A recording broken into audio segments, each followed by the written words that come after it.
présenter aujourd'hui, c'est le fruit de ma recherche que j'ai faite dans les 7 ou 8 dernières années à l'Université Queen's. C'est la première fois que je présente cette recherche-là en français. Alors, j'ai traduit la majorité des diapos du PowerPoint, mais il y en a que j'ai gardé en anglais. Puis il y a des termes aussi qui sont restés en anglais. Alors, je m'excuse d'avance pour ça, mais puis c'est possible que des fois que je cherche mes mots un petit peu, vu que c'est la première fois que je le fais en anglais. Alors, vous allez devoir endurer l'accent québécois et puis des expressions anglaises. Ce que j'aimerais présenter, j'ai divisé ma présentation en quatre grandes lignes, 4 grandes sections. En premier, j'aimerais parler des conséquences reliées à la participation, surtout les conséquences positives reliées à la participation des jeunes dans les sports. Et puis, l'emphase de ma présentation, c'est la section 2 et 3 ici. J'aimerais parler de l'environnement qui sont liés avec ces conséquences positives. Et puis, j'aimerais parler des activités sportives pour les jeunes. Alors, je vais utiliser le modèle de Bronfenbrenner, un modèle écologique pour parler des différentes couches qui affectent les jeunes dans le sport. Et puis, j'aimerais, à la fin, je vais essayer de donner des conclusions plus des applications pratiques. Lorsqu'on parle de la conséquence possible de la participation des jeunes dans les sports, encore une fois, ici, les conséquences positives, en anglais, c'est les 3 P, ou ça fonctionne en français aussi. C'est des choses, je pense, que l'on connaît, que tout le monde sait.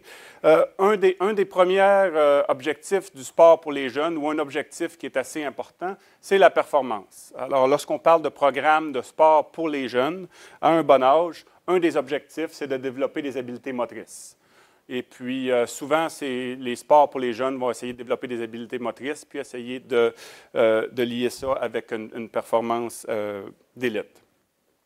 Un autre objectif, et puis c'est un problème en Amérique du Nord, puis je pense que c'est un problème en Europe aussi, au niveau de la santé des jeunes. Il y a des problèmes d'obésité, des problèmes reliés à l'obésité, beaucoup au Canada. Alors, lorsqu'on parle le sport, on peut parler de la participation. C'est important d'essayer d'augmenter la participation des jeunes dans le sport pour avoir une meilleure santé physique. Et puis, un troisième objectif, c'est le développement personnel. Et puis, de plus en plus, aux États-Unis et puis au Canada, il y a beaucoup de programmes sportifs qui sont conçus spécifiquement pour essayer d'aider les jeunes à devenir de meilleures personnes, pour essayer qu'ils s'adaptent mieux à la société, puis essayer de développer des habiletés qui peuvent leur permettre de transmettre ça dans leur vie quotidienne. Alors, on parle de développement personnel. Alors, lorsqu'on parle de ces 3 P-là, la grande question que j'aimerais essayer d'éclaircir aujourd'hui, c'est est-ce que c'est possible d'avoir des programmes de sport pour les jeunes qui vont remplir ces 3 objectifs-là, ou est-ce qu'il faut avoir des programmes spécifiques pour chacun des objectifs? Alors, c'est un peu ça, c'est un peu la question que j'aimerais essayer d'éclaircir. Alors, l'objectif de ma présentation, est-ce qu'il y a des composantes communes dans les programmes sportifs pour les jeunes qui encouragent la performance, la participation continue et le développement personnel? OK, alors est-ce qu'on peut avoir des programmes, puis là, ici, je parle surtout des enfants, là, entre 6 et 12, 13, 14 ans. Est-ce qu'on doit avoir des programmes individuels qui sont concentrés sur la performance, ou est-ce qu'on peut avoir des programmes qui vont être liés aux 3 objectifs que j'ai mentionnés? Alors, de la façon que j'aimerais essayer de répondre à cette question-là, ça, c'est un modèle qui est adapté de Bronfenbrenner, le modèle écologique de Bronfenbrenner. L'adaptation ici, vraiment ce qu'on voit ici, c'est que au centre des activités pour le sport pour les jeunes, c'est l'enfant, l'individu, qui est central à tout ça. Et puis, alentour de ça, on a les entraîneurs, les enseignants, les parents, les pères qui sont importants. Et puis, de façon indirecte, il y a l'environnement qui va aussi influencer la participation, la performance et le développement personnel des jeunes. Alors, on voit qu'en s'éloignant, le lien devient plus indirect au niveau de comment ça affecte la participation et la performance. Alors, ce que j'aimerais faire, c'est, pour commencer, parler de l'environnement, ce que vous ne voyez pas, là c'est en rouge, mais parler de l'environnement. Quel genre d'environnement va être lié à 3 objectifs que j'ai mentionnés? Excusez, en haut ici. Lorsqu'on parle d'environnement, on peut essayer de lier l'environnement au niveau de... On peut essayer d'étudier des choses qui affecteraient la participation des jeunes dans le sport. Ce qu'on a fait ici, c'est qu'on a essayé de lier le lieu de naissance d'athlètes élites avec la possibilité qu'ils deviennent élites, où ils sont nés. Alors, si on regarde la structure d'une ville, l'infrastructure d'une ville spécifique, ça peut nous donner un aperçu de quel genre d'environnement est plus propice ou va être plus propice au développement d'habiletés motrices. Alors, ce qu'on a suggéré en 2006 dans un article, c'est la grosseur de la ville où les athlètes ont acquis des expériences enrichissantes est susceptible d'avoir une influence significative sur les conséquences de leur performance et participation dans les sports.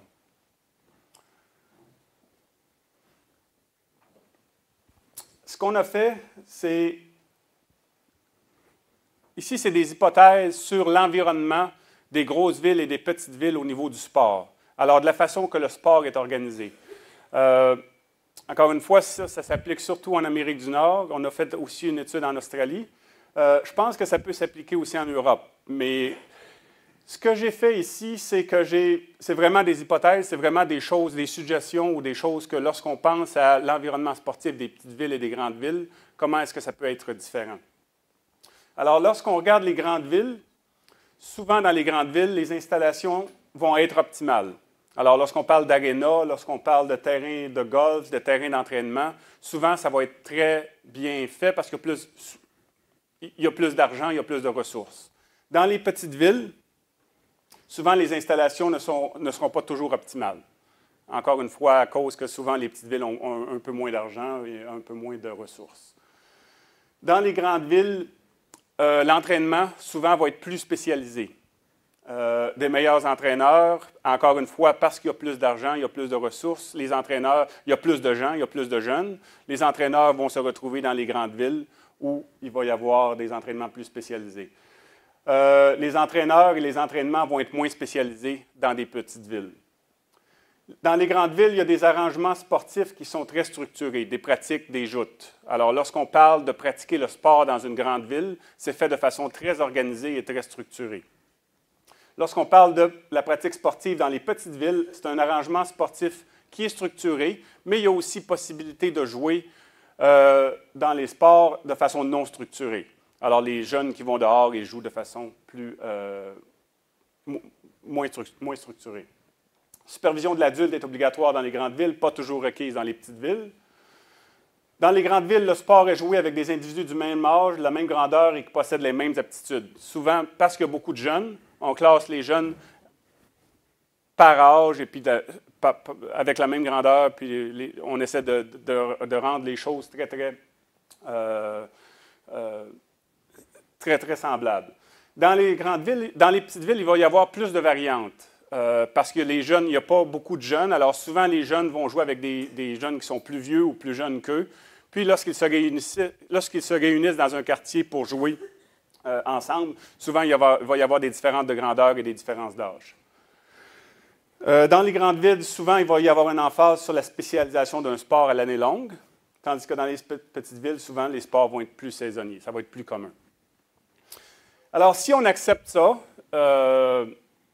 encore une fois, comme hypothèse, la question devient où est-ce que les athlètes élites, où est-ce qu'ils ont grandi, où est-ce qu'ils sont nés, puis où est-ce qu'ils ont grandi.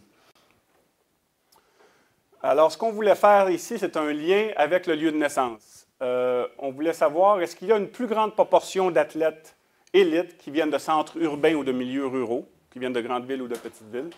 Est-ce qu'il y a une différence entre les différents sports et le sexe des athlètes? Puis, est-ce qu'il y a une différence entre les pays qui offrent le même sport? ce qu'on a fait, la façon qu'on a essayé de vérifier ça, de voir encore une fois les différences d'environnement,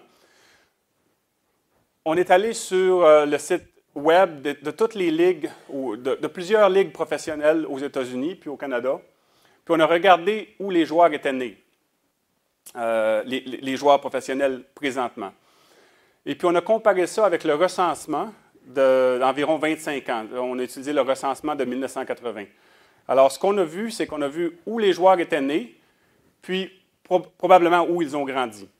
En tout cas, durant leur enfance. Ils ont certainement déménagé à un moment donné, mais durant leur enfance, où ils ont passé leur enfance. Alors, on avait un total au-dessus de 4000 athlètes qu'on a regardés, qu'on a analysés. Le hockey sur glace, ici, on avait 549 Canadiens, 151 Américains. Au baseball, basketball, le golf, hommes et femmes aux États-Unis. Le football américain, près de 2000 athlètes, et puis le soccer. Okay, il y a une étude qui a été publiée, puis il y en a 2 autres maintenant qui sont sous presse, utilisant le même genre de concept, mais on ajoute des sports, et puis on a regardé pour les femmes, et puis les différents sports. Ce que je vais vous présenter, il y a beaucoup de données ici. Je vais expliquer ce tableau-là. Et puis, j'en ai à peu près 7 ou 8 qui suivent, mais c'est toute la même chose, c'est tout le même tableau. Alors, je vais passer un peu de temps ici pour vous expliquer un peu ce qu'on retrouve dans ce tableau. Alors, ici, c'est un exemple pour le hockey sur glace aux États-Unis. On avait 151 athlètes, il y a 151 Américains, joueurs américains qui jouent au hockey sur glace dans la Ligue nationale de hockey. Okay? Alors, la Ligue nationale de hockey, c'est le niveau de hockey le plus élevé au monde.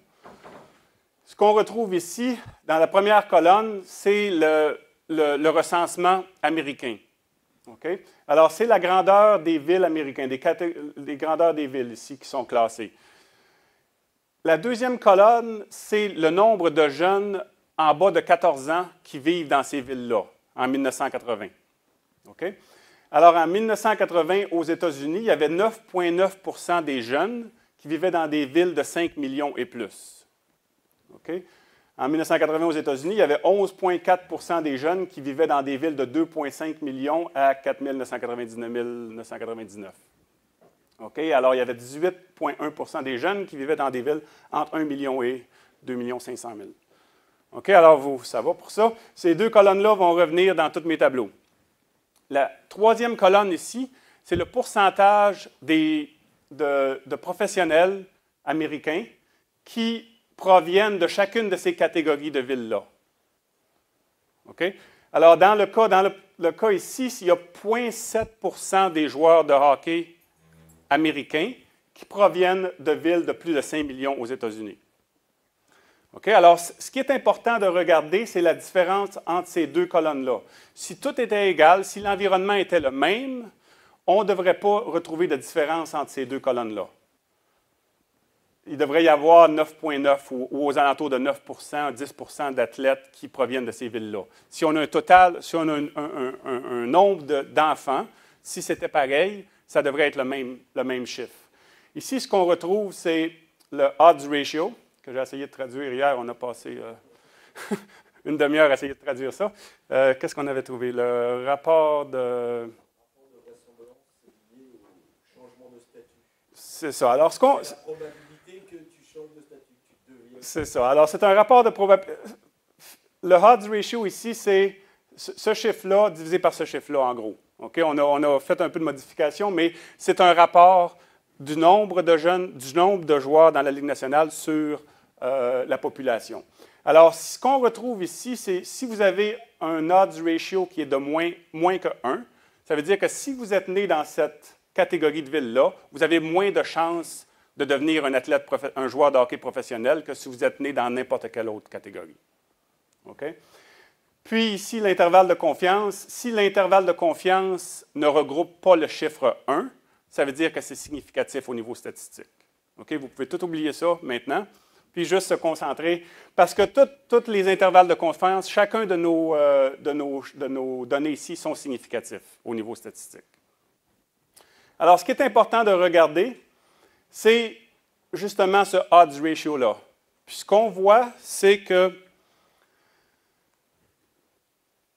si vous êtes né dans une ville qui est plus grande que 500 000 habitants, il y a beaucoup moins de chances de devenir un joueur de hockey professionnel aux États-Unis. Si vous êtes né dans une ville qui est plus petite que 500 000, vous augmentez vos chances de façon drastique de devenir un joueur de hockey aux États-Unis. Et puis, lorsque vous regardez ici, les villes de 50 000 à 100 000 habitants, il y a un odds ratio qui est vraiment aux alentours de 18 ici. Alors, en partant, tout étant égal, si vous êtes né dans ce genre de ville-là, dans cette grosseur de ville-là, vous augmentez vos chances de devenir un joueur de hockey. Si on regarde le baseball, alors je vais passer beaucoup de tableaux ici, mais c'est toute la même chose. Ici, c'est le baseball. Alors, vous avez les deux mêmes colonnes. On retrouve les mêmes chiffres, c'est le même recensement. Ici, c'est les joueurs de baseball aux États-Unis. Alors, ce que je veux que vous portez votre attention, encore une fois, on voit un changement des villes de 500 000 et moins. Et puis, les villes de 50 000 à 100 000, encore une fois, semblent produire plus d'athlètes pour le nombre d'enfants qui sont dans ces villes-là. OK, alors je vais continuer. Puis, ce qui est remarquable avec tout ça, c'est qu'on a tous fait ça, un sport après les autres, et puis vous voyez que les données sont quasiment les mêmes. Alors ici, on a 436 joueurs de basketball. On pensait que le basketball, ça changerait. On a cette idée-là que le basketball, c'est plus dans les grandes villes. Mais on voit encore une fois que les villes de 500 000 et moins semblent encore une fois être les gagnantes. Au football, près de 2000 athlètes. On regarde encore une fois les odds ratios qui sont plus petits ici, puis ça augmente pour les villes de 500 000 et moins. OK? Alors, la ville de 50 000 et 100 000. Le golf, on pensait que le golf, ça serait différent. Ça, c'est les hommes. Encore une fois, différent parce qu'au niveau les plus beaux terrains de golf, souvent on les retrouve dans les grandes villes, avec les professionnels, meilleure instruction, des entraîneurs plus qualifiés. Et puis, on retrouve la même chose. Ça, c'est le golf pour les hommes. Et puis, ici, on a les femmes. Encore une fois, l'étude qu'on a faite, au début, on faisait tous les hommes, puis on a dit, OK, c'est peut-être un niveau de la socialisation, les jeunes jouent plus dehors que les femmes, mais on retrouve la même chose avec les femmes. Ou semblable ici. Ici, il y a des choses mais encore, les petites villes vont être les gagnantes. Au niveau du soccer pour les femmes aux États-Unis, il y a une ligue de soccer professionnelle aux États-Unis. Et puis, c'est semblable, et encore une fois ici, il y a un peu de décalage, mais on retrouve des odds ratios qui sont élevés dans les plus petites villes. Ici, on a, je vous donne un tableau pour les joueurs de hockey canadiens, hockey sur glace. Alors ici, ça change. Le recensement au Canada, on n'est pas aussi, il n'y a pas une population qui est beaucoup moins élevée qu'aux États-Unis. Et puis, mais vous avez encore les deux mêmes genres de colonnes. Alors ça, c'est le pourcentage des jeunes qui vivent dans chacune de ces catégories de villes-là. Ce qui est intéressant de regarder, encore une fois, les villes de plus que 500 000, il y a un odds ratio qui est encore bas. Et puis, il semble y avoir ici encore entre 30 000 et 500 000 des odds ratios qui sont plus élevés. Ce qui est intéressant avec le recensement au Canada, c'est que si vous vous rappelez du tableau pour les États-Unis, le plus petit chiffre aux États-Unis des villes, c'était des villes de 50 000 et moins. Ici, au Canada, le recensement nous donne des petites villes qui vont jusqu'à 1000 et moins. Puis, lorsque vous regardez ici, le odds ratio devient pas très bon, pas très élevé. Mais lorsqu'on regarde qu'est-ce qui est classé dans des villes de 1000 et moins au Canada, ce sont des fermes, ce sont alors c'est des jeunes qui vivent, puis ils ne vivent pas dans une structure d'une ville. Ils n'ont pas de voisins, puis il n'y a pas beaucoup de monde alentour. Alors, il semble qu'il y a une grandeur minimum qui doit y avoir. Il doit y avoir un centre où les jeunes peuvent se rencontrer et jouer ensemble. Alors, probablement que je vous ai tout endormi. Pourquoi? Pourquoi est-ce qu'il y a un lien avec le lieu de naissance et puis la performance ou la participation dans les sports? À ce point-ci, je ne le sais pas. parce que tout ce que je vous ai présenté, c'est des données. Je pense que ça soulève plus de questions que ça apporte de réponses. Mais on a essayé de répondre un peu à pourquoi, puis ce que j'aimerais, c'est suggérer des choses ici. Je pense qu'il y a deux grandes catégories de réponses qu'on peut suggérer. La première, c'est l'environnement physique des petites villes. Alors, il y a des choses qu'on peut proposer comme les infrastructures physiques des petites villes. Alors, les arénas, les terrains de jeu sont plus accessibles, mais elles ne sont pas nécessairement optimales. Alors, lorsqu'on pense pour le sport, pour les jeunes, vraiment, ils n'ont pas besoin de jouer sur le meilleur terrain de golf ou sur un terrain de golf qui est complètement immaculé, puis qui est beau. Mais tout ce qu'ils ont besoin, c'est un accès, puis aller jouer au golf, puis essayer de jouer régulièrement au golf. Et puis, ça serait la même chose au soccer, ça serait la même chose dans tous les sports. C'est d'avoir une accessibilité plus que une infrastructure qui est optimale. Les opportunités de jouer librement. Alors, dans les petites villes, peut-être sûrement qu'il y a plus d'occasions au niveau de la sécurité. Les jeunes peuvent aller jouer dehors et jouer de façon librement et non de façon structurée. Lorsque tu parles de l'organisation du sport dans les grandes villes, c'est toujours très, très organisé. Il y a un entraîneur, il y a un adulte qui soit là pour la sécurité, mais pas dans les petites villes. Les jeunes peuvent jouer entre eux. Beaucoup de variabilité entre les joueurs, l'âge, la grandeur et les habiletés. Et puis ça c'est une variable que Bruce Abernathy, on a fait ces études-là ensemble, Bruce Abernathy en Australie, qui l'aime beaucoup et qui joue là-dessus parce que je pense que ce qui arrive lorsque tu joues avec des gens qui sont plus grands ou plus petits, tu développes des habiletés. Disons que tu joues au basketball, puis il y a un jeune de 10 ans et un jeune de 14 ans. Le jeune de 10 ans, il faut qu'il développe des habiletés motrices et cognitives qui sont différentes que lorsque tu joues toujours avec des jeunes du même âge. Il faut que tu développes la vitesse, il faut que tu développes la façon que tu vas lire le jeu. Et puis, alors, peut-être qu'encore une fois, ça peut expliquer les différences. Supervision par un adulte n'est pas toujours requise. Puis, les sports saisonniers plus communs que l'entraînement dans un seul sport. Alors, lorsqu'on parle des petites villes, vu qu'il n'y a pas beaucoup de jeunes, souvent, l'entraîneur de basketball ne veut pas garder ses jeunes pour toute l'année. Il faut qu'il laisse les bons athlètes pour les autres sports aussi. Alors, ça peut arriver. Alors, on peut expliquer les différences par l'environnement physique. Une autre façon d'expliquer les différences entre les petites villes et les grandes villes, possiblement, ça peut être l'environnement psychosocial aussi. Alors, quel genre d'environnement est créé au niveau social? Ici, ce que j'ai fait, j'ai traduit ces 8 caractéristiques-là, mais le US National Research Council, en 2002, ont sorti ou ont développé 8 caractéristiques de milieux positifs pour les jeunes. Alors, ce qu'ils ont suggéré, c'est que si vous voulez créer un environnement positif pour les jeunes, pas dans le sport, dans n'importe quel genre d'activité extracurriculaire, il faut essayer d'adhérer à ces 8 caractéristiques-là. Alors, si on parle de programme de musique, programme de sport, programme d'art ou n'importe quel genre d'activité, si on est capable d'intégrer ces 8 caractéristiques-là, on augmente nos chances que les jeunes se développent de façon personnelle.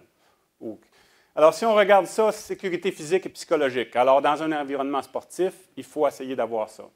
Structure appropriée, structure pour les jeunes. Alors, dans ce sens-là, c'est une structure qui répond aux besoins des enfants et non des adultes. Relations de soutien. Alors, dans n'importe quel environnement, c'est important que les jeunes se sentent supportés. Occasion d'appartenance. Il faut que je regarde mes notes ici parce que je les ai traduites. Alors ici, occasion d'appartenance, je pense que c'est important dans un milieu comme ça qui est une intégration de plusieurs acteurs et pas d'isolement, alors que tous les jeunes se sentent aient l'opportunité de pratiquer l'activité. Normes sociales positives. Alors, on parle ici de règlements, de valeurs morales qui sont transmis. Soutien pour l'efficacité. On parle ici de pratiques qui vont supporter les jeunes. Occasion de développer des habiletés. Alors, dans des milieux sportifs ou dans des milieux où c'est important d'avoir des occasions de développer des habiletés cognitives, physiques. Et puis l'intégration des efforts de la famille, de l'école et de la communauté. OK, encore une fois, ce n'est pas moi qui a sorti ces 8 caractéristiques-là, mais je pense que lorsqu'on regarde ces 8 caractéristiques-là, ce que je vous demanderais de faire, c'est de regarder ça et puis de penser l'environnement de sport dans les petites villes et l'environnement de sport dans les grandes villes. D'après moi, c'est beaucoup plus facile d'intégrer ces 8 caractéristiques-là dans des programmes de sport dans des petites villes, là où il y a un environnement qui est beaucoup plus intime, puis c'est beaucoup plus facile de remplir ces 8 caractéristiques-là. Alors, je me sers de ça pour dire, OK, ça, c'est le genre d'environnement qui devrait être lié à des programmes sportifs pour les jeunes. Et puis, je pense qu'on a plus de chances de le trouver dans les petites villes. OK, alors, ce que je viens de parler, ce que je vous ai donné, c'était centré surtout sur la performance et l'environnement et la participation des jeunes. Alors, ce que je vous ai parlé, c'est de l'environnement des petites villes et des grandes villes, lié à la performance et à la participation. Ce que j'aimerais faire, on a fait une étude pour, encore avec la même idée, est-ce que les jeunes qui pratiquent le sport dans les petites villes ont plus de chances de développer de façon personnelle, okay? D'acquérir ces habilités-là, le troisième objectif ici, d'acquérir ces habilités-là comme la discipline, la maîtrise de soi, le leadership. Alors, ce qu'on a fait ici, c'est, on a fait une étude où on avait 196 nageurs, il y en avait 115 qui provenaient de villes avec une population de plus de 500 000, et puis 81 qui provenaient de villes avec une population en dessous de 500 000. On a donné à ces jeunes-là un questionnaire sur le développement personnel. Alors, c'est le Developmental Asset Profile, le DAP. Alors, les jeunes ont répondu à 58 questions.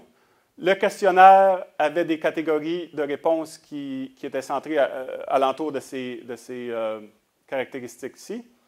Et puis, ils répondaient entre 0 et 3 sur chacune des questions. Qu'est-ce qu'on a trouvé? On a trouvé que les jeunes qui pratiquent le sport dans les petites villes semblent avoir acquis plus de ces caractéristiques positives-là. Et puis, il y avait des différences significatives ici entre les deux groupes. Alors, les qualités de développement au total, il y en avait plus. Les jeunes qui pratiquaient le sport dans les petites villes avaient plus de ces qualités-là. Au niveau externe et interne, le questionnaire, on peut le diviser au niveau des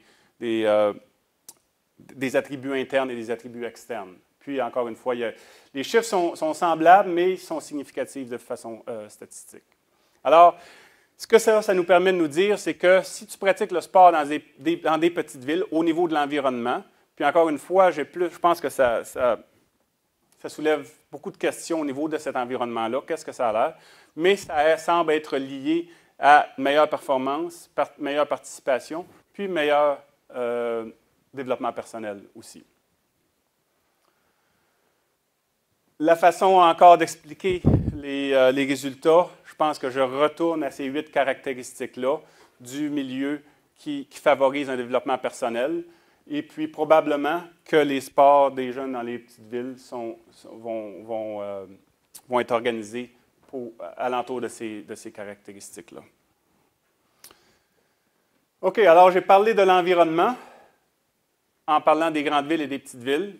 Maintenant, j'aimerais parler de l'individu et puis des activités, on va continuer ici, des activités qui sont propices à mener à une meilleure performance, participation et développement personnel. OK, alors on parle de l'environnement, puis on va ici maintenant, qu'est-ce qui se passe au niveau des programmes sportifs? OK, alors on va parler des activités. Ce que j'aimerais suggérer ici, je vais parler de deux modèles de développement dans le sport, le modèle de Deliberate Practice et le modèle de la participation sportive des jeunes dans les sports. OK? Alors, ce sont des modèles qui couvrent un peu toute la vie, puis qui donnent des idées sur quel genre d'activité est le plus propice à mener à l'expertise et puis au développement. Le modèle de Deliberate Practice, c'est un modèle d'expertise qui a été développé par Erickson et ses collègues. Puis, ce que ça dit, c'est que le niveau d'expertise, ça a été fait avec des musiciens, l'étude originale, le niveau d'expertise est directement relié au nombre d'heures que l'on investit dans deliberate practice, la pratique délibérée.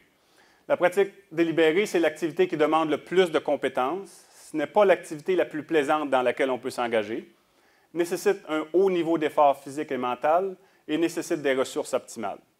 Alors, ce qu'Erickson et ses collègues ont suggéré, c'est que, puis ils ont fait des études qui ont supporté ça, c'est que plus que tu fais de deliberate practice dans ta vie, plus que tu as de chances de devenir un expert. Puis si tu accumules un certain nombre d'heures de deliberate practice, 10 000 heures, tu vas devenir un expert dans n'importe quel domaine. Okay? Alors, ce que la théorie de deliberate practice suggère, c'est que ça promouvoit la spécialisation dans un sport à un bon âge. Parce qu'il faut que tu accumules ces heures de pratique-là. Alors, plus jeune que tu commences, plus que tu as de chances de devenir un athlète élite. Ce que Erickson et ses collègues ont suggéré, c'est que, ici, si on prend l'âge des jeunes et puis la performance, si tu commences à un très bon âge et puis tu fais beaucoup de deliberate practice, tu vas atteindre un niveau de performance élevé. Si quelqu'un d'autre commence plus vieux, la deliberate practice, fait le même montant de pratique que cette personne-là, mais commence plus vieux, cette personne-là n'atteindra jamais la performance de celui qui a commencé plus jeune. OK? Alors, ça, encore une fois, c'est Erickson qui suggère ça. Si tu commences au même âge, mais tu fais moins de deliberate practice, tu vas atteindre une performance qui va être moins élevée que la personne qui en fait plus. OK? Alors, ça, c'est, encore une fois, ce n'est pas moi qui le suggère, c'est Erickson. Mais tout est basé sur le montant de pratique, de deliberate practice que tu vas faire. Les recherches dans le sport qui ont essayé d'examiner cette théorie-là supportent en général le modèle de deliberate practice. Alors, généralement, il y a une corrélation qui est assez élevée entre le nombre d'heures que tu mets dans deliberate practice et puis le niveau d'expertise que tu vas atteindre. Par contre, les recherches ne disent pas tout sur... il y a certaines choses que le modèle de deliberate practice ne nous dit pas. Par exemple, les répercussions associées à une forte concentration de deliberate practice à un jeune âge. Alors, plus jeune on commence, je vous rappelle encore une fois, c'est quoi deliberate practice? Ce n'est pas une activité qui est plaisante, ça demande beaucoup d'efforts physiques et mentaux. Alors, si on a des jeunes à 6, 7, 8 ans, quel genre de conséquences que ça va avoir si on met des jeunes dans un environnement comme ça? Le modèle de deliberate practice ne nous dit pas le type d'activité et d'environnement qui sont nécessaires durant l'enfance pour devenir un expert. Puis, c'est silencieux aussi sur les autres conditions qui favorisent la participation continue dans le sport.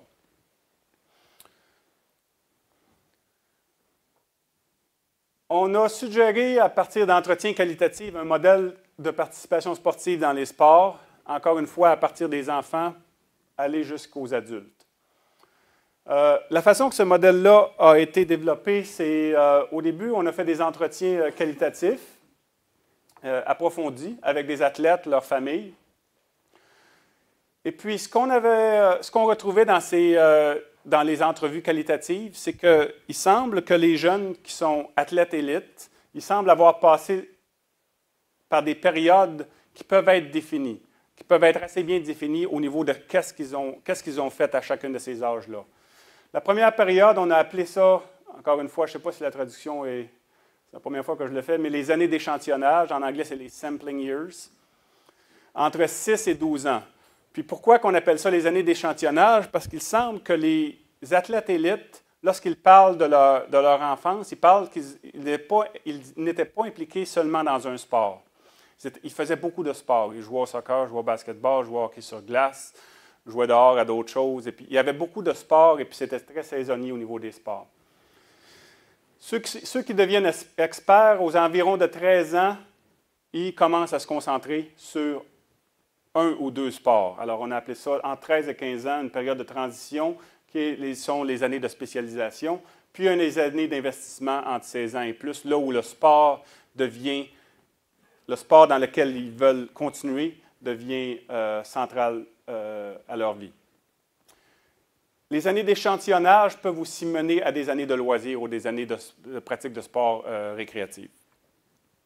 Alors ça, c'est ce qu'on a trouvé avec nos entrevues qualitatives. Je n'ai pas essayé de traduire cette citation-là, mais ça, c'est un joueur de basketball aux États-Unis, en Australie. Puis, ce qu'il nous dit, c'est que vraiment, entre 6 et 12 ans, il jouait au squash, il jouait au football, il jouait au basketball, il faisait beaucoup de sport. Environ entre 12 et 16 ans, basketball, ce n'était pas le sport central. Puis, environ à 16 ans, il est devenu 100% concentré sur le basketball. OK, alors c'est l'exemple de... C'est pour ça qu'on a appelé cette période-là échantillonnage. Ça semble être une période importante dans l'enfance où les jeunes peuvent essayer plusieurs sports, puis ils choisissent eux-mêmes ce qu'ils veulent faire, puis ce qu'ils veulent investir, le sport dans lequel ils veulent investir. Une autre chose qui est apparue dans ces entrevues-là, c'est le concept, puis on a appelé ça le deliberate play, qui est un peu du jeu qui est structuré. C'est pour ça qu'on l'appelle deliberate. Jeu délibéré, parce que ce n'est pas jouer seulement sans aucun objectif. L'objectif, c'est d'avoir du plaisir. Et puis les gens, dans nos entrevues, les jeunes parlaient beaucoup de ce genre d'activité-là lorsqu'ils étaient jeunes. Ils nous parlaient beaucoup du fait qu'ils allaient dehors, et puis ils jouaient, ils se réunissaient 3 ou 4, puis ils jouaient au basketball dans la cour, ou ils jouaient au soccer à l'arrière, ou ils jouaient au Canada au hockey sur glace sur un étang. Et puis, alors dans l'entrevue, c'est le genre de choses qui revenaient souvent. Puis ce genre de jeu-là est organisé par les jeunes, il n'est pas organisé par les adultes. Les jeunes vont se réunir, il va y avoir un espace, puis ils vont organiser l'espace pour que ça fonctionne, puis pour qu'il y ait beaucoup de plaisir. OK, alors c'est ce concept. J'ai ajouté ça ce matin, je ne l'ai pas traduit. On peut essayer de mettre le concept de deliberate play puis deliberate practice sur un continuum.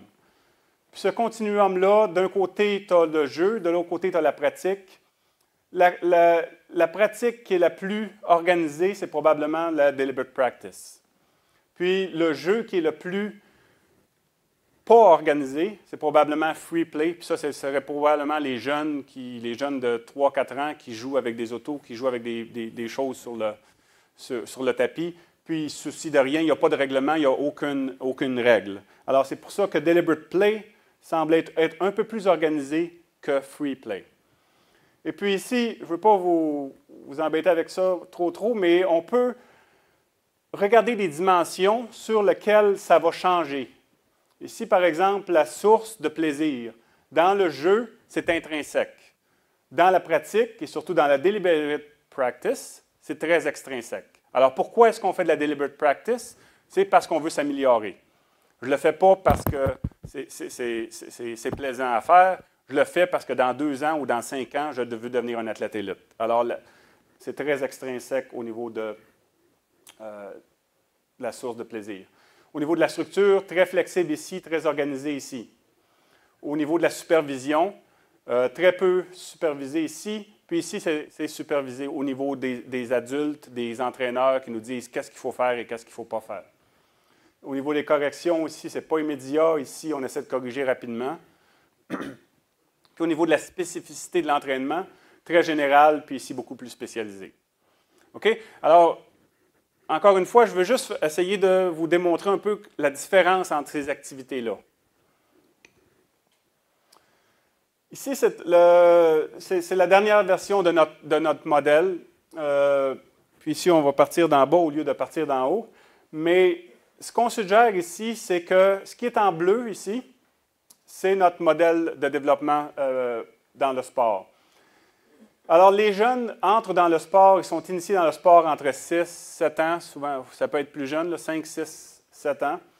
Et puis, ils peuvent rentrer dans des années d'échantillonnage. Alors, ce qu'on suggère dans des années d'échantillonnage au niveau des activités, une haute concentration de deliberate play, basse concentration de deliberate practice, puis participation dans plusieurs sports. Entre environ 6 et 12 ans, Environ à 13-14 ans, les jeunes peuvent prendre une décision pour aller dans les années de spécialisation et les années d'investissement ou dans les années de loisirs au niveau du sport pour le plaisir. Ce qu'on a mis ici dans le modèle, c'est le modèle de deliberate practice. Alors, spécialisation hâtive et investissement. Alors, ce que Erickson suggérait avec un modèle de deliberate practice, c'est un emphase sur un sport à un très bas âge, basse concentration deliberate play, puis haute concentration deliberate practice. Okay? Alors, tu rentres dans ce genre de trajectoire-là à un très jeune âge, et puis tu continues à faire ça, tu vas devenir élite. Okay? Ça serait la suggestion d'Erickson.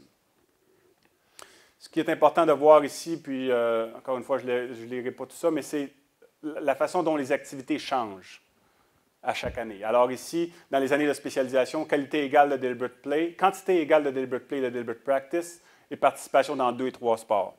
Les années d'investissement, haute concentration de deliberate practice, basse concentration de deliberate play, puis emphase sur un sport. Alors, tout ça pour comment est-ce qu'on teste un modèle comme ça? Est-ce que laquelle de ces trajectoires-là est liée à nos 3 P, participation, performance, développement personnel? Une façon de le faire, c'est de faire des études longitudinales, puis de suivre des jeunes à partir de 5-6 ans, puis de voir où est-ce qu'ils s'en vont. Puis, mais ça prendrait beaucoup de temps, ça prendrait 20-25 ans à faire ce genre d'études-là. Il faudrait avoir beaucoup de jeunes pour voir où est-ce qu'ils s'en vont, puis qu'est-ce qui prédit chacune de ces trajectoires-là. Ou l'autre façon de faire ça, c'est de faire de façon rétrospective. Alors, on prend des adultes qui ont atteint certains objectifs, et puis, de façon rétrospective, on essaie de voir leur cheminement, puis qu'est-ce qu'ils ont fait à différents âges. Okay? Alors, on a conçu une méthodologie,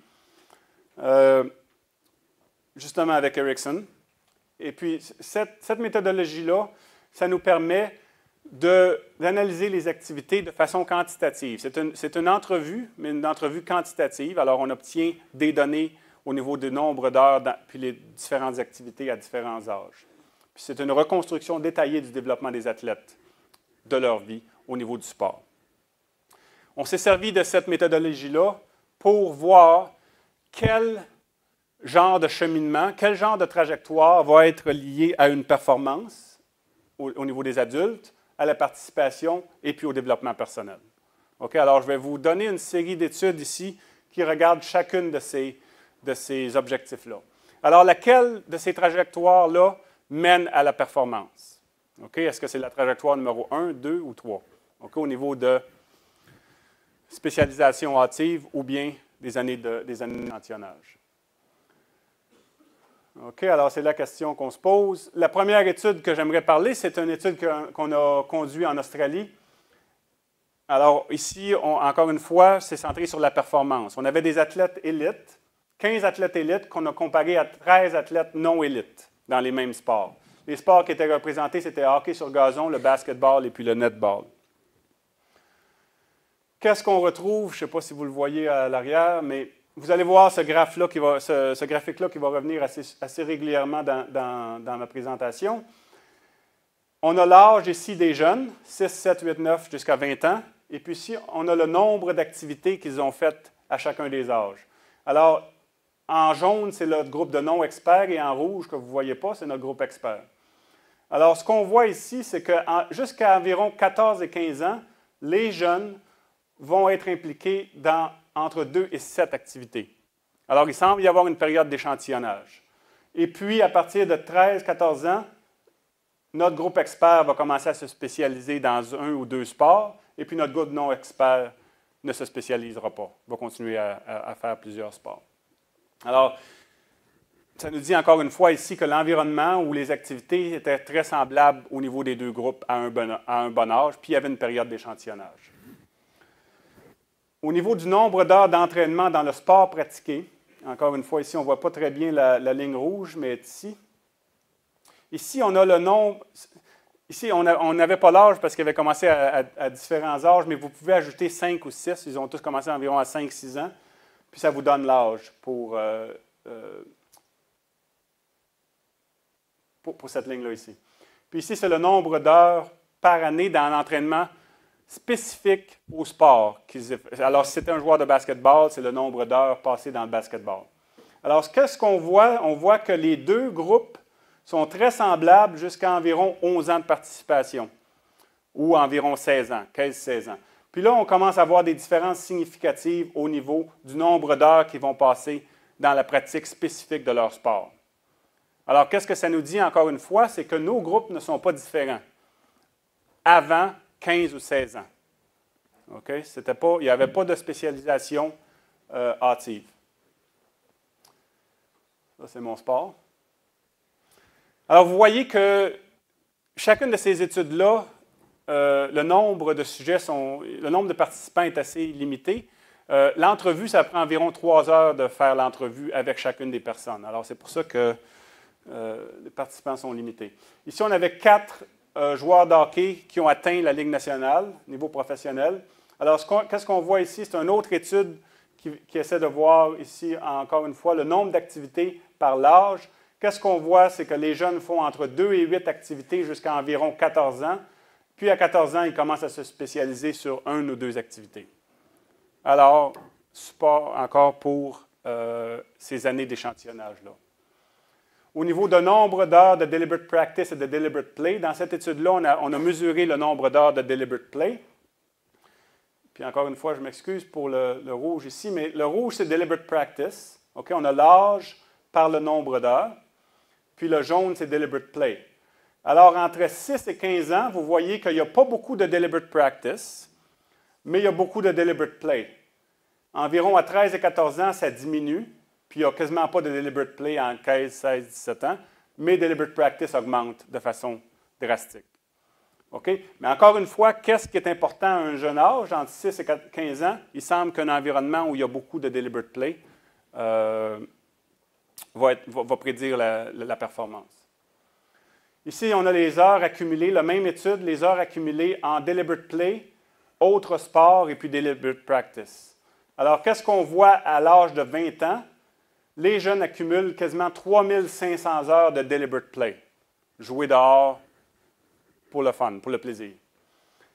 On voit deliberate practice, ils accumulent environ 2500 heures de deliberate practice en vert ici. Mais ce que vous voyez, c'est que ça continue à augmenter. Puis ça va continuer à augmenter, deliberate practice. Tandis que deliberate play a atteint un plateau, puis ça va rester là aussi. Et puis, on voit que la participation dans d'autres sports aussi a augmenté, puis à 20 ans, ça devient comme un plateau, mais il accumule quasiment 2000 heures dans d'autres sports. Alors, ça ne semble pas seulement deliberate practice qui va mener à une performance élite. Et puis, on voit que les études de deliberate practice démontrent qu'entre élite et non élite, le nombre d'heures investies dans le sport pratiqué ne diffère pas avant 18 ans pour les lutteurs, 13 ans pour le soccer, 15 ans pour le hockey sur pelouse, 20 ans pour le triathlon. Alors, qu'est-ce que ça nous dit? Bien, ça nous dit que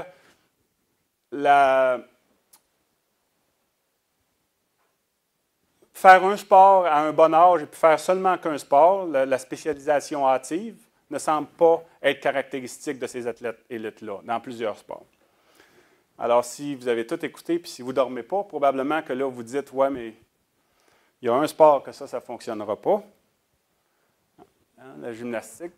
Que se passe-t-il en gymnastique? Fait qu'on a fait une étude pour voir est-ce que les jeunes en gymnastique font beaucoup de sport, il y a une période d'échantillonnage. Ce qu'on a fait dans cette étude-là, c'est qu'on avait 6 médailles olympiques qui étaient 2e au monde. Et puis, on les a comparés à 6 gymnastes internationales qui étaient 17e au monde.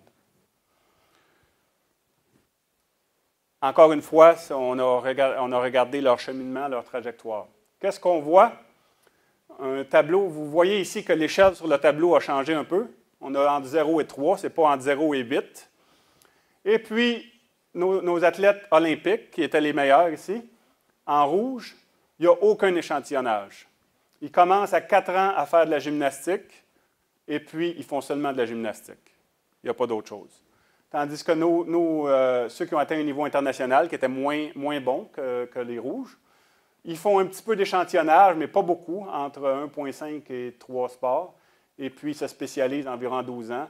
Mais encore une fois, la période d'échantillonnage est très mince comparée aux athlètes, aux joueurs d'équipe. Alors, ça ne supporte pas, ça supporte vraiment une spécialisation hâtive.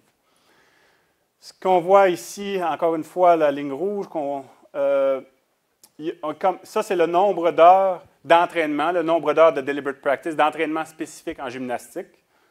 On compare les deux groupes. On voit que le groupe en rouge ici, il commence à avoir des différences significatives dès l'âge de 6 ans. Alors, nos meilleurs gymnastes, ils font seulement de la gymnastique, puis ils en font beaucoup, puis c'est pour ça qu'ils gagnent une médaille aux Olympiques.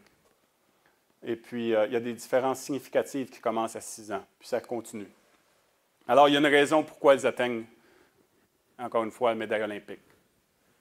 Alors, ce que vous voyez, c'est que ça ne supporte pas vraiment, la gymnastique ne semble pas fonctionner au niveau du modèle. Ce qu'on a fait dans cette étude-là, c'est qu'on a mesuré le plaisir. On a essayé de mesurer comment est-ce que les jeunes avaient de plaisir, les gymnastes avaient de plaisir la dernière année qu'ils faisaient de la gymnastique. La façon qu'on a mesuré ça, c'est qu'on leur a demandé de penser à l'activité qu'ils faisaient, l'activité quotidienne, une activité qu'ils faisaient à tous les jours, qui leur donnait le plus de plaisir. Alors, pour Jean Fournier, ça serait d'aller à Quiberon, probablement. Alors, Jean, il est... Faire du char à voile. Alors, vous pouvez faire l'exercice, vous pensez à l'activité, qu'est-ce qui vous plaît le plus? Alors, je ne sais pas, regarder la télévision, jouer à des jeux vidéo, prendre une bière. Alors, vous pensez, cette activité-là, c'est 100%, 100% plaisir. À partir de cette activité-là, ce qu'on demandait aux jeunes, on leur disait, maintenant, pense à la gymnastique. Comment est-ce que la gymnastique est comparable à cette activité-là? Puis là, ils nous disaient, bon, c'est à peu près 50% de plaisir de ce que j'ai de mon activité. Alors, ce que vous voyez ici, c'est que les gymnastes olympiques ont évalué leur activité à 36% de l'activité qui avait le plus de plaisir, tandis que les gymnastes internationaux avaient un petit peu plus de plaisir. Alors, encore une fois, ça c'était significatif, ce qu'on peut suggérer ici, c'est que ceux qui font plus de pratique, qui font seulement qu'un sport, il semble y avoir moins de plaisir, retirer moins de plaisir de l'activité. Et puis, on a aussi mesuré la santé physique et les blessures. Puis, encore une fois, c'était le genre d'échelle qui était semblable. 100%, tu es complètement en bonne santé, tu n'as aucune blessure. Et puis, 0, tu es tendu au lit, puis tu ne peux pas bouger. Alors, les gymnastes olympiques, on voit qu'ils étaient assez... Ils continuaient à performer, mais il y avait des blessures. Tandis que nos gymnastes internationaux, moins de blessures. OK? Plus meilleure santé. Alors, qu'est-ce que tout ça, ça nous dit au niveau de notre premier objectif, au niveau de la performance? Ça nous dit que... Oups, vous ne voyez pas, hein? Ça vient d'apparaître, là. Performance. Cette trajectoire-là, ça semble être lié à la performance. OK? Sauf en gymnastique. Mais dans les sports d'équipe, des années d'échantillonnage marquées par des années de spécialisation, les études que je viens de présenter, puis environ 16 ans des années d'investissement, ça va être lié à la performance. Mais ce qu'on peut aussi dire, puis qu'on ne peut pas nier, c'est que ce genre de trajectoire-là, ça va aussi être lié à la performance. Et puis je pense qu'on l'a démontré assez bien en gymnastique. Puis probablement que ça serait aussi lié à la performance dans d'autres sports. Je pense que c'est très difficile de dire que si tu ne commences pas à jouer au tennis à 5 ans, puis si tu fais toujours du tennis, tu dois devenir un bon joueur de tennis. Mais ce qu'il faut penser, c'est les autres conséquences. Puis je pense que les conséquences de cette trajectoire-là, ça aussi lié à un plaisir qui est réduit, puis à une santé qui est aussi réduite. Tandis que on avait ces mesures-là ici, je ne les ai pas présentées, mais les jeunes semblent avoir beaucoup plus de plaisir dans ce genre de trajectoire ici. OK? Alors, c'est la performance. Maintenant, ce que j'aimerais regarder, c'est la participation. Alors, quelle trajectoire va mener à la participation? Ici, on a fait encore le même genre d'études avec des adultes qui pratiquaient des activités physiques à un haut niveau. Pas tellement élevé, mais de façon récréative. Alors, on avait 9 femmes actives et 9 femmes sédentaires. Puis, on a déterminé de façon rétrospective les relations entre les activités physiques durant l'enfance puis le niveau d'activité physique présent. Encore une fois, je m'excuse pour la ligne là, ici. Alors, ici, on a l'âge et le nombre d'activités. Qu'est-ce qu'on voit? C'est que les femmes inactives, qui sont en mauve ici, ils commencent à 6 ans, 7 ans, puis ne font pas beaucoup d'activités sportives. Alors, on les a pris ici parce qu'ils pratiquaient, mais on voit que le cheminement, ici, pour les femmes actives, font entre 3 et 6 activités tout le long de leur vie. Okay? Alors, les années d'échantillonnage, encore une fois, ça semble être lié à la participation. Si tu fais plus de sport à un bon âge, puis si tu essayes plusieurs sports, ça semble être lié à une participation à l'âge adulte. Ici, on avait les heures par année en jaune. Alors, vous voyez les heures à 6 ans, puis ça augmente de façon progressive jusqu'à l'âge adulte. Et puis, les femmes qui sont inactives commencent à un bon âge, avec très peu d'heures, et puis ça reste le même tout le long de leur vie.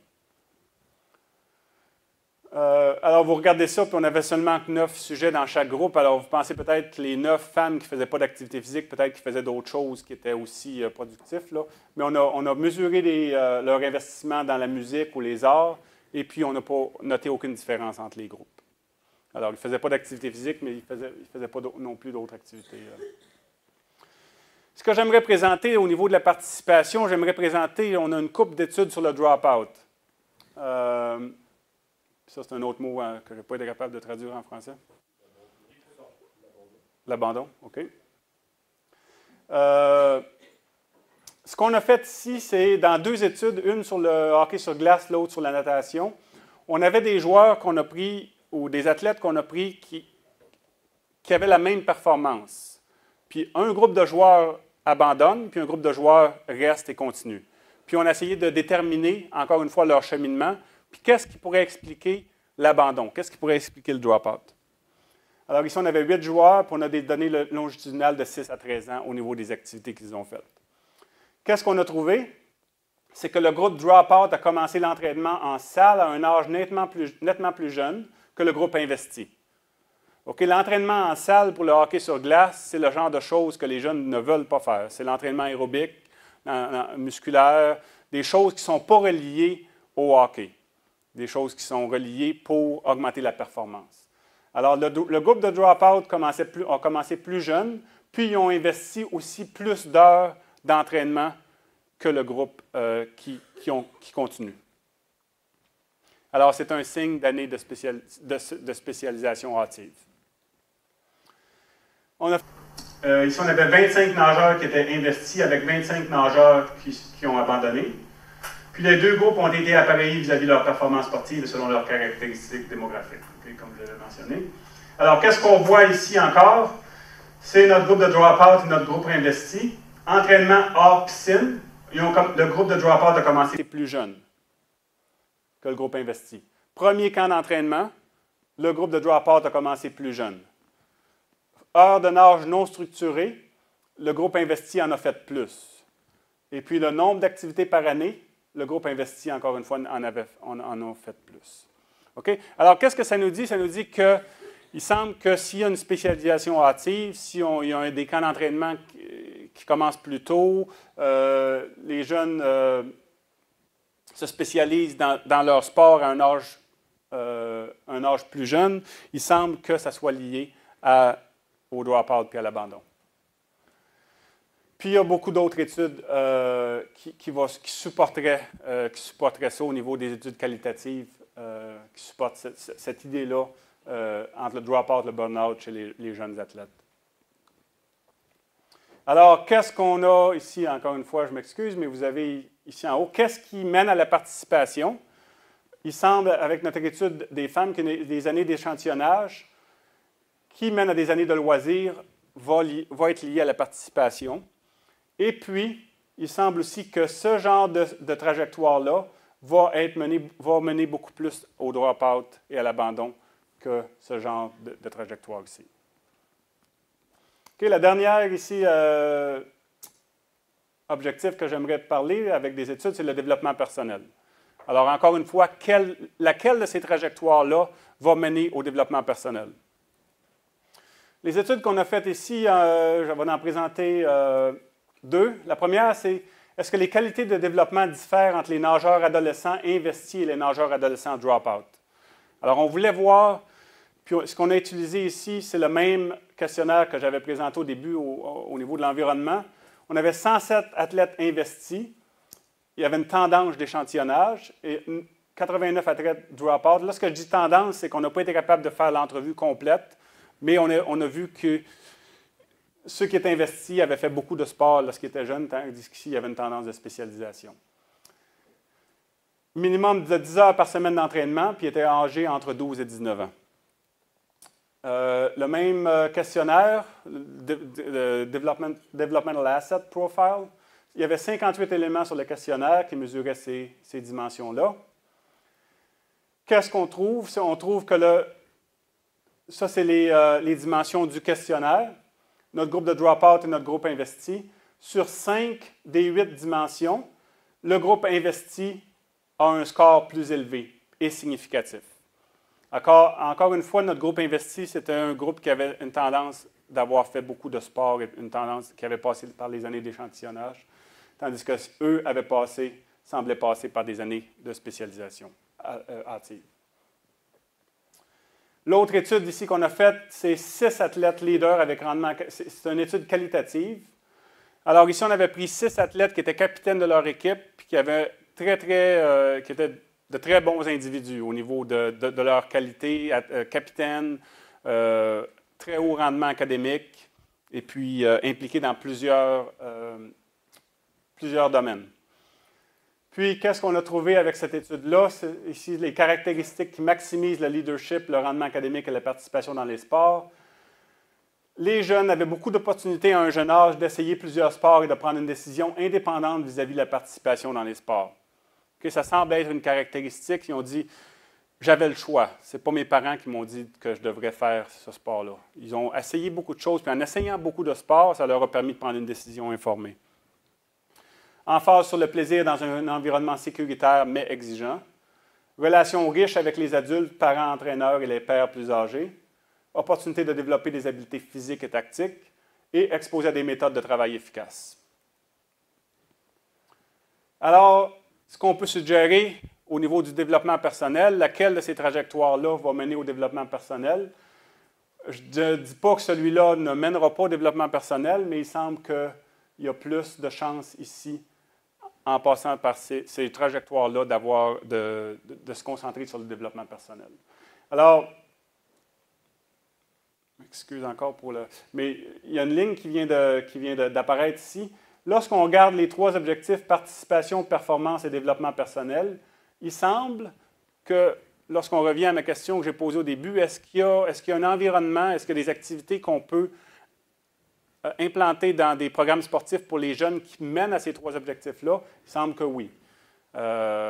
Puis, ce genre d'environnement-là, ça voudrait dire haute concentration de deliberate play, basse concentration de deliberate practice, puis implication dans plusieurs sports.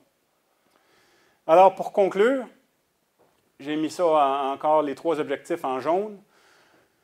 On peut suggérer que ce genre de trajectoire-là, ça va être lié à la performance, mais ça va être aussi lié à un plaisir réduit, une santé réduite et plus de drop-out. Ici, on va être capable, dans plusieurs sports, d'atteindre une haute performance, mais ça va être aussi lié à la participation et au développement personnel. Alors, qu'est-ce qu'on suggère? C'est que vraiment, entre ces années-là, entre 6 et 13 ans, ce sont des années importantes pour les jeunes. Et puis, là, je ramène les 8 caractéristiques de milieu pour un développement positif que j'avais parlé au début lorsque j'ai parlé de l'environnement.